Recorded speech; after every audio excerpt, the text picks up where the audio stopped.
இன்றைக்கி பார்த்தீங்கன்னா டே 5 ஸ்டார்ட் ஆனதே ஒரு கன்ஃபியூஷனில் தான் ஸ்டார்ட் ஆச்சு. பிரேக்ஃபாஸ்ட் என்ன சாப்பிட்றது, இடியாப்பம் சாப்பிட்லாமா ஓட்ஸ் சாப்பிட்லாமா அப்படின்னு.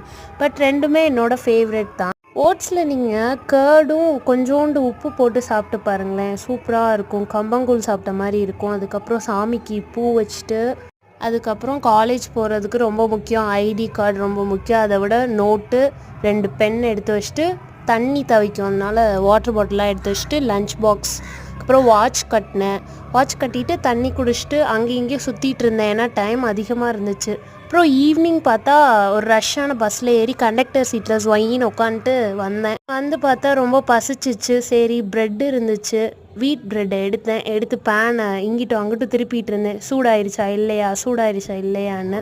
வர வர ரொம்ப சோம்பேறி, கரண்டியை கூட எடுக்கிறதில்ல. அந்த கத்தியிலே நெய்யை பிடிச்சி குத்தி அதை எடுத்து அப்படியே பேனில் அப்படியே அப்படின்னு சொல்லிட்டு பண்ணிவிட்டு அப்படியே ப்ரெட்டில் வந்து நெய்யை ஸ்ப்ரெட் பண்ணி பேனில் வச்சுட்டு இன்னொரு ப்ரெட் எடுத்து நெய் எடுக்கிறதுக்கு ட்ரை பண்ணிகிட்ருக்கேன். அதை கரண்டியில் தான் எடுத்தால் தான் என்ன அப்படின்னு சொல்லி எங்கள் அம்மா கேட்குறாங்க. நான் நோ மம்மி, அதை யார் வாஷ் பண்ணுறது அப்படின்னு சொல்லிட்டு நான் வச்சிட்டேன். அதுக்கப்புறம் பேனில் அதை வந்து செட் பண்ணிவிட்டு இந்த சைடு வந்து மில்க்கை பார்த்துட்டு இருந்தேன் டீ போடுறதுக்கு. அதுக்கப்புறம் இந்த சைடில் வந்து ப்ரெட் டோஸ்ட் ஆகிருந்துச்சு. எனக்கு தெரிஞ்சு கருகிருக்கும். நெய் வந்து அதுக்கு மேலேயும் வச்சுட்டு திருப்புறக்குள்ளேயும் எனக்கு தெரியும் கருகிற ஸ்மெல் வந்துச்சு. அப்புறம் திருப்பினேன், பார்த்தா நல்ல டோஸ்ட் ஆயிருந்துச்சு. அந்த நடுவில் தவிர மற்ற எல்லா சைட்லேயும் டோஸ்ட் ஆயிருந்துச்சு.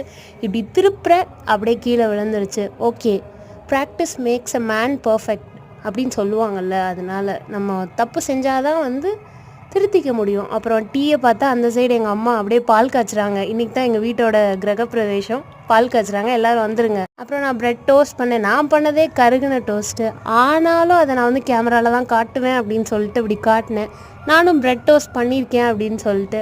அப்புறம் பிச்சு பாதி சாப்பிட்டேன், ஏன்னா எங்கள் தாத்தாக்கு பாதி கொடுத்துட்டேன். அப்புறம் நான் பாதி பிச்சு சாப்பிட்டேன், நல்லா தான் இருந்துச்சு. அதுக்கப்புறம் சீட்ஸ், பம்கின் சீட்ஸும் ஃப்ளக்ஸ் சீட்ஸும் ரோஸ்ட் பண்ணிகிட்டு இருந்தேன் பவுடர் பண்ணுறதுக்கு. டெய்லியும் நைட் வந்து ஒரு ஸ்பூன் சாப்பிட்டா அது ரொம்ப நல்லது. பாய்.